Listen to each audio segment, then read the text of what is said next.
The twin sons of Tatooine begin their slow descent, painting the desolate horizon in hues of orange and violet. A lone figure sits in a humble dwelling, silhouetted against the fading light. His eyes, though weary, hold a profound depth, reflecting not just the vast emptiness of the desert, but the endless landscapes of memory. He is Obi-Wan Kenobi, and his journey through the galaxy has been a relentless crucible, defined by a series of profound and unimaginable losses. For Obi-Wan, life was a constant exercise in letting go, a testament to the Buddhist ideal of non-attachment taken to its most extreme and painful conclusion. Yet, through it all, he never truly let go of the core tenets of his being: compassion, duty, and an unwavering faith in the light.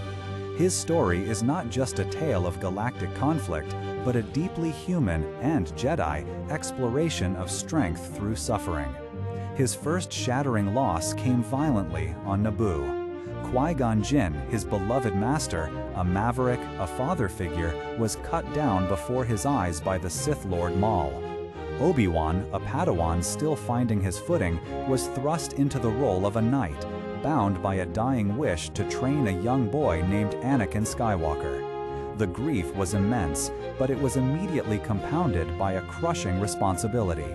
He had to embody the strength and wisdom Qui-Gon had just imparted, even as his heart reeled from the void. This moment forged him, hardening his resolve while softening his spirit with a poignant understanding of impermanence. Years later, another kind of loss, more subtle but equally profound, manifested in his relationship with Duchess Satine Kryze of Mandalore.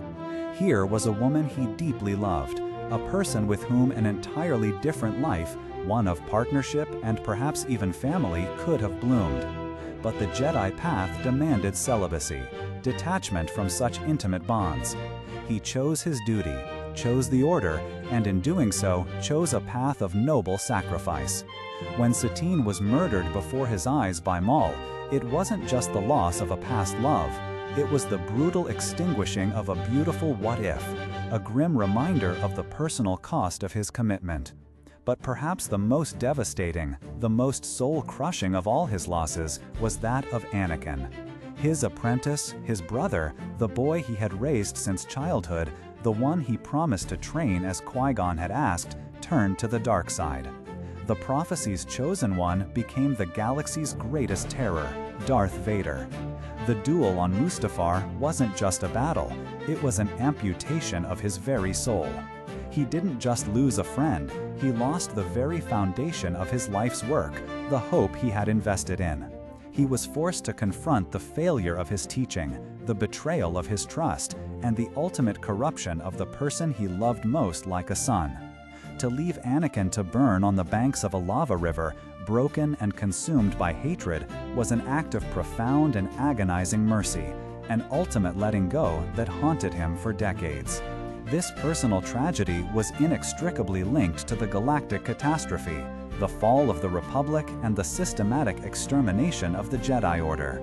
Obi-Wan lost his entire way of life, his extended family, the centuries-old institution that had shaped his identity.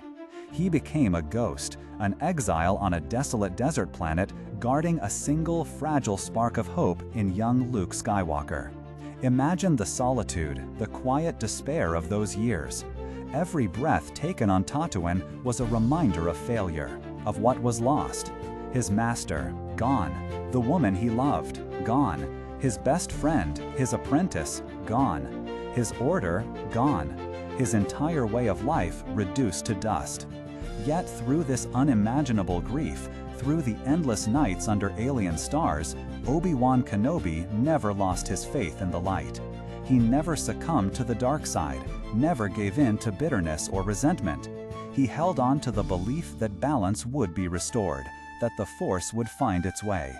His resilience is his defining characteristic. It's not the resilience of a hardened warrior who feels no pain, but the profound inner strength of one who feels everything, grieves deeply, yet chooses every single day to endure. He found purpose in his pain, turning his solitude into a vigil, his grief into a patient hope. He was a beacon, dim but steady, in the galaxy's darkest hour. And when the time came, when Luke was ready, Obi-Wan emerged from the shadows, ready to make the final, ultimate loss, his own life.